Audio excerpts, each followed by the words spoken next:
திமுக கூட்டணியில் விடுதலை சிறுத்தைகள் கட்சிக்கு 2 தொகுதிகள் ஒதுக்கப்பட்டுள்ள நிலையில் எந்த சின்னத்தில் போட்டியிடுவோம் என கட்சி பொறுப்பாளர்களுடன் ஆலோசித்து பின்னர் அறிவிக்கப்படும் என அதன் தலைவர் திருமாவளவன் கூறியுள்ளார். அவருடன் எமது செய்தியாளர் செல்வகுமார் நடத்திய விறுவிறு பேட்டியை பார்க்கலாம்.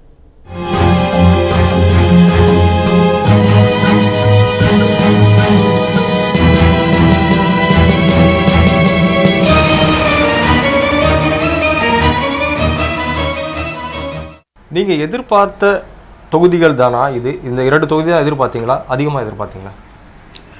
முதல் கட்ட பேச்சுவார்த்தையின் போது நாங்கள் 3 தொகுதிகள் வேண்டும் என்று எழுதி கடிதம் கொடுத்திருந்தோம். 2 தொகுதிகள் கிடைத்திருக்கிறது. இது மிகுந்த மகிழ்ச்சியை தருகிறது. விழுப்புரம், சிதம்பரம் இந்த 2 தொகுதியை நீங்கள் கேட்குறீங்களா? அதுக்கு நீங்கள் அவங்க சம்மதிக்கிறாங்களா? இன்றைக்கு நடந்த பேச்சுவார்த்தையில் எண்ணிக்கை மட்டும்தான் இறுதி செய்யப்பட்டது. அதை பற்றி மட்டும்தான் கலந்தாய்வு செய்தோம். 2 நாட்களில் எந்தெந்த தொகுதிகள் என்பது குறித்து பேச இருக்கிறோம். அதன் பின்னர் தான் இறுதியாக அதிகாரப்பூர்வமாக அறிவிக்கப்படும். விடுதலை சிறுத்தைகளை பொறுத்தவரையில் தொடர்ந்து திமுகவில் பயணிப்பதற்கான காரணம் அப்படிங்கிறது என்ன? பாமக அதிமுக பக்கம் சென்றதால் மீண்டும் திமுகவிலே தொடர வேண்டிய ஒரு கட்டாயமா உங்களுக்கு? ஆகவே சமூக நீதி, ஜனநாயகம் ஆகியவற்றின் அடிப்படையில் திராவிட முன்னேற்றக் கழகத்தோடு விடுதலை சிறுத்தைகள் கட்சி ஒரு நீண்டகால பயணத்தை நாங்கள் மேற்கொண்டு வருகிறோம்.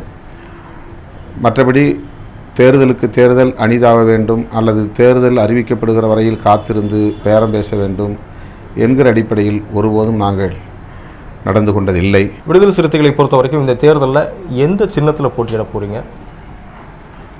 எப்போதும் நாங்கள் 2001 சட்டப்பேரவைத் தேர்தலை தவிர மற்ற அனைத்து தேர்தல்களிலும் தனிச்சின்னத்தில் தான் போட்டியிட்டு இருக்கிறோம்.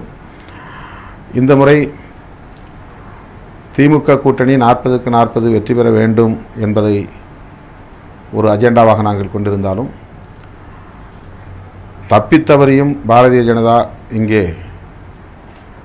ஜனதா இடம்பெறுகிற கூட்டணி வெற்றி பெற்றுவிடக்கூடாது என்கிற கருத்தும் இருக்கிறது. எனவே திமுக பேச்சுவார்த்தை குழுவில் ஒரு ஆலோசனை வழங்கப்பட்டது. அந்த ஆலோசனையை பரிசீலிக்கிறோம் என்று நாங்கள் சொல்லியிருக்கிறோம். கட்சியின் முன்னணி பொறுப்பாளர்களோடு கலந்தாய்வு செய்த பின்னர் இது குறித்து நாங்கள் அதிகாரப்பூர்வமாக அறிவிப்போம். வரக்கூடிய இடைத்தேர்தல்களில் உங்களுக்கு ஏதாவது தொகுதி வேண்டும் என்ற நிபந்தனை ஏதாவது கொடுத்துருக்கீங்களா? நடைபெறவுள்ள சட்டமன்ற தொகுதிகளுக்கான இடைத்தேர்தல்களில் விடுதலை சிறுத்தைகள் போட்டியிடுவதில்லை என்பதை ஏற்கனவே நாங்கள் ஒரு முடிவாக அறிவித்திருக்கிறோம். ஆகவே திமுக போட்டியிடக்கூடிய அனைத்து இடைத்தேர்தல் தொகுதிகளிலும் விடுதலை சிறுத்தைகள் திமுக வேட்பாளர் வெற்றி பெறுவதற்கு பாடுபடுவோம்.